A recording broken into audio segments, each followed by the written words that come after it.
ಮುಂದಿನ ರಾಶಿಗಳತ್ತ ಗಮನ ಹರಿಸೋಣ. ತುಲಾ ರಾಶಿಯಿಂದ ಶಾಸ್ತ್ರಿಗಳೇ ಮುಂದುವರಿಸ್ತಾ ಹೋಗೋಣ. ತುಲಾ ರಾಶಿಯವರಿಗೆ ವಾರದ ಆದಿಯಲ್ಲಿ ಚಂದ್ರನ ಸಂಚಾರ ಚೆನ್ನಾಗಿದೆ, ಆದರೆ ಕುಜನ ಪರಿವರ್ತನೆ ಉಂಟಾಗುತ್ತೆ. ಹೀಗಾಗಿ ಅವನು ಪಂಚಮ ಸ್ಥಾನಕ್ಕೆ ಹೋದಾಗ ಸ್ವಲ್ಪ ಮಟ್ಟಿಗೆ ಬುದ್ಧಿಯಲ್ಲಿ ಕೋಪವನ್ನು ಬೆರೆಸಿಬಿಡುತ್ತಾನೆ. ಈ ಕಾರಣದಿಂದಾಗಿ ಸ್ವಲ್ಪ ಕೆಂಡದಂತಹ ಕೋಪ, ಆಲೋಚನೆಗಳು ವ್ಯತ್ಯಾಸ ಆಗ್ತಕ್ಕಂಥದ್ದು ಈ ರೀತಿಯ ಸಾಧ್ಯತೆಯನ್ನು ಸೂಚಿಸ್ತಾ ಇದೆ. ಹುಷಾರಾಗಿರಬೇಕು, ಎಚ್ಚರಿಕೆ ಬೇಕಾಗುತ್ತೆ. ತಂದೆ ಮಕ್ಕಳಲ್ಲೂ ಮನಸ್ತಾಪ ಬರ್ತಕ್ಕಂಥದ್ದು, ಅಲ್ಲಿ ಭಾಗ್ಯದಲ್ಲಿ ಮಾಂದ್ಯ ಆದರೆ ಸ್ವಲ್ಪ ಧರ್ಮ ಕಾರ್ಯಗಳಲ್ಲೂ ಹಿನ್ನಡೆ, ಅಶ್ರದ್ಧೆ ಮತ್ತು ಇನ್ಯಾವುದೋ ಒಂದು ಅಶುಭ ಮೈಲಿಗೆ, ಈ ರೀತಿಯ ಒಂದು ರೀತಿ ಏನೋ ಒಂದು ಕಳಂಕ ಅಂಟುಕೊಂಡು ಹಾಗಿರುತ್ತೆ. ಮನಸ್ಸು ಹಾಗೆ ಇರುತ್ತೆ, ಶರೀರವೂ ಹಾಗೆ ಆಗುತ್ತೆ, ಆ ರೀತಿಯ ಒಂದು ವಾತಾವರಣ. ಆದರೆ ಚಂದ್ರ ಸಂಚಾರ ಚೆನ್ನಾಗಿರೋದ್ರಿಂದಾಗಿ ಸ್ವಲ್ಪ ಮಟ್ಟಿಗೆ ವ್ಯಾಪಾರಿಗಳಿಗೆ ತುಂಬ ಅನುಕೂಲದ ವಾತಾವರಣ ಇರುತ್ತೆ.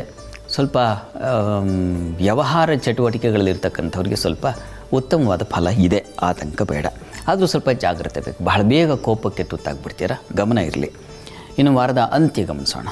ವಾರಾಂತ್ಯದಲ್ಲಿ ನಿಮಗೆ ಶುಭ ಧರ್ಮ ಕಾರ್ಯಗಳು ತುಂಬ ಚೆನ್ನಾಗಿದೆ. ಅಲ್ಲಿ ಚಂದ್ರನ ಸಂಚಾರ ಚೆನ್ನಾಗಾಗ್ಬಿಡುತ್ತೆ. ಈ ಕಾರಣದಿಂದಾಗಿ ವೃತ್ತಿಯಲ್ಲೂ ಅನುಕೂಲ ಕಾಣ್ತೀರ. ದೈವಾನುಕೂಲದಿಂದ ದೈವ ಇದು ಹೇಗಾಯ್ತಪ್ಪ ಅಂದರೆ ದೇವರಿಂದ ಆಯಿತು, ನನ್ನಿಂದ ಅಲ್ಲ ಅಂತ ಅನಿಸುತ್ತೆ ನಿಮಗೇನೆ. ಆ ರೀತಿಯ ಒಂದು ಶುಭ ಫಲವನ್ನು ಖಂಡಿತ ಕಾಣ್ತೀರ. ಮನಸ್ಸಿನ ಮೇಲೆ ಸ್ವಲ್ಪ ಒತ್ತಡ ಇದ್ದೇ ಇರುತ್ತೆ. ಹಣ್ಣು ಹೂವಿನ ವ್ಯಾಪಾರಿಗಳಿಗೆ ತುಂಬ ಚೆನ್ನಾಗಿದೆ.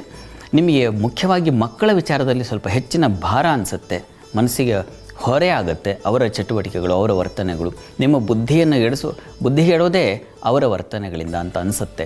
ಆ ರೀತಿಯಲ್ಲಿದೆ. ಮತ್ತು ಹೊಟ್ಟೆಗೆ ಸಂಬಂಧಿಸಿರ್ತಕ್ಕಂಥದ್ದು, ಉಷ್ಣಕ್ಕೆ ಸಂಬಂಧಿಸಿರ್ತಕ್ಕಂಥ ತೊಂದರೆ, ಬಾಧೆಯನ್ನು ಅನುಭವಿಸೋ ಸಾಧ್ಯತೆ ಇದೆ ತುಲಾರಾಶಿಯವರು ವಾರದ ಅಂತ್ಯದ ವೇಳೆಗೆ.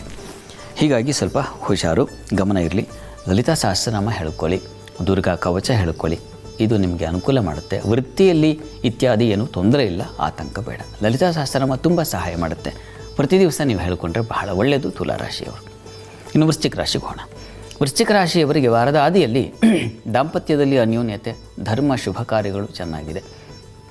ಬಂಧು ಸ್ನೇಹಿತರ ಸ್ವಲ್ಪ ಜಗಳ, ವೃತ್ತಿಯಲ್ಲಿ ವಿಘ್ನಗಳು ಸಂಭವಿಸಬಹುದು, ತೊಡಕುಗಳು ಉಂಟಾಗಬಹುದು. ಮುಖ್ಯವಾಗಿ ವಸ್ತು ನಷ್ಟತೆ, ಅಪಮಾನ ಇದೂ ಕೂಡ ಇದೆ.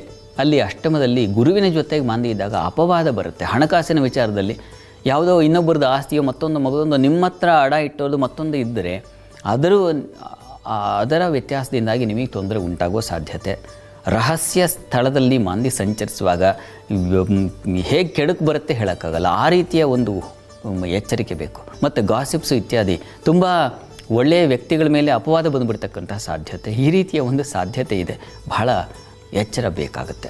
ಸ್ನೇಹಿತರ ಜೊತೆಗೆ ಬಹಳ ಎಚ್ಚರಿಕೆ. ಅಲ್ಲಿ ಜಗಳ, ಕಲಹ, ಪ್ರಯಾಣದಲ್ಲಿ ರೋಡ್ ರೇಜ್ ಇತ್ಯಾದಿ ಸಮಸ್ಯೆಗಳು ಸಾಧ್ಯತೆ ಇದೆ. ಸ್ವಲ್ಪ ಹುಷಾರಾಗಿರಿ. ಇನ್ನು ವಾರಾಂತ್ಯ ನೋಡೋಣ.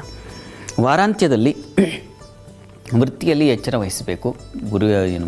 ರವಿ ಜೊತೆಗೆ ಮಾಂದ್ಯ ಸಂಚರಿಸುತ್ತೆ. ಈ ಕಾರಣದಿಂದಾಗಿ ಹುಷಾರಾಗಿರಬೇಕು. ಭೂಮಿ ವಾಹನಗಳಲ್ಲಿ ತೊಡಕುಂಟಾಗ್ತಕ್ಕಂತಹ ಸಾಧ್ಯತೆ ಕೂಡ ಇದೆ. ಧನನಷ್ಟ, ಅಸಮಾಧಾನ ಸೂಚಿಸ್ತಾ ಇದೆ.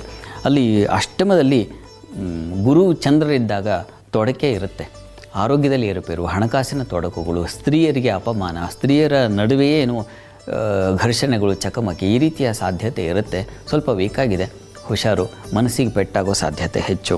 ವೃಶ್ಚಿಕ ರಾಶಿಯವರು ಸುಬ್ರಹ್ಮಣ್ಯ ಸನ್ನಿಧಾನದಲ್ಲಿ ರುದ್ರಾಭಿಷೇಕ ಮಾಡಿಸಿ ಅದನ್ನು ತೀರ್ಥ ಸೇವನೆ ಮಾಡಿ ಹೆಚ್ಚಿನ ಅನುಕೂಲ ಉಂಟಾಗುತ್ತೆ, ಮನಸ್ಸಿಗೆ ಸಮಾಧಾನ ಸಿಗುತ್ತೆ.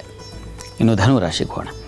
ಧನುರಾಶಿಯವರಿಗೆ ವಾರದ ಆದಿಯಲ್ಲಿ ವೃತ್ತಿಯಲ್ಲಿ ನಂಬಿಕೆ ಹಾಳಾಗುವ ಸಾಧ್ಯತೆ ಇರುತ್ತದೆ.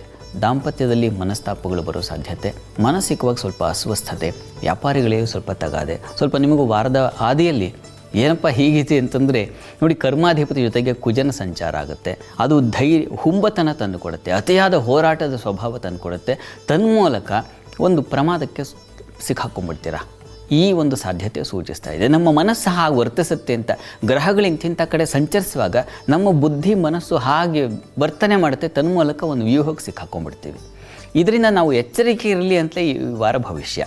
ಹೀಗಾಗಿ ಅಂಥ ವಿಚಾರಗಳು ಸ್ವಲ್ಪ ಸೈಲೆಂಟಾಗಿದ್ದುಬಿಡಿ ಅಂತ ಅರ್ಥ. ಏನೋ ಬೆಟ್ಟ ತಲೆ ಮೇಲೆ ಬಿಡೋದು, ಒಂದು ಹುಲ್ಕಡ್ಡಿ ಬಿದ್ದರೆ ಸ್ವಲ್ಪ ಚೇತರಿಸ್ಕೋಬಹುದಲ್ವ, ಆ ರೀತಿಯಲ್ಲಿ ಇರ್ತದೆ. ದಾಂಪತ್ಯದಲ್ಲಷ್ಟೇ ಸ್ವಲ್ಪ ಮನಸ್ತಾಪಗಳು, ತುಂಬ ಬುದ್ಧಿವಂತರೇ ಜಾಣರೇ ಮನಸ್ತಾಪ ಮಾಡ್ಕೊಂಬಿಡೋ ಸಾಧ್ಯತೆಗಳು ಜಾಸ್ತಿ ಇದೆ, ಗಮನ ಇರಲಿ. ಇನ್ನು ವಾರದ ಅಂತ್ಯ ಗಮನಿಸೋಣ.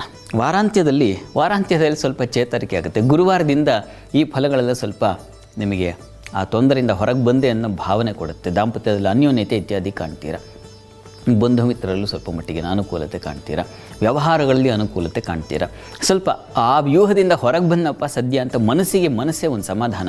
ಆ ಕೆಟ್ಟದ್ದು ಮತ್ತು ಆ ತೊಡಕಿನ ಭಾರ ಇದ್ದಾಗ ಅದು ಸರಿದು ಹೋದರೆ ಆ ಭಾರ ಇಳಿದಾಗ ಎಷ್ಟು ಸಮಾಧಾನ ಆಗುತ್ತೋ ಆ ರೀತಿಯ ಒಂದು ಸಮಾಧಾನ ಸಿಗುತ್ತೆ. ಚೆನ್ನಾಗಿದೆ, ಆತಂಕ ಬೇಡ. ಅಂತೂ ಗುರುವಾರದಿಂದ ಸ್ವಲ್ಪ ರಿಲೀಫ್ ಕಾಣ್ತಾರೆ ಧನುರಾಶಿಯವರು. ಪ್ರಾರ್ಥನೆಗೆ ಏನಪ್ಪ ಅಂತಂದರೆ ಧನುರಾಶಿಯವರಿಗೆ ಸುಬ್ರಹ್ಮಣ್ಯ ಕವಚವನ್ನು ಹೇಳ್ಕೊಳ್ಳಿ. ಇದು ನಿಮಗೆ ಹೆಚ್ಚಿನ ಅನುಕೂಲ ಉಂಟು ಮಾಡಿಕೊಡುತ್ತೆ. ಬೇಕಾಗಿದೆ ಸುಬ್ರಹ್ಮಣ್ಯ ಸ್ತುತಿಯ ಆರಾಧನೆಗಳಿಂದ ಆ ಕೋಪದಿಂದ ನೀವು ಸಿಕ್ಕಾಕೊಳ್ಳೋ ವ್ಯೂಹ ಇದರಿಂದ ಹೊರಗೆ ಬರ್ತೀರ. ತಪ್ಪದೇ ಮಾಡಿ.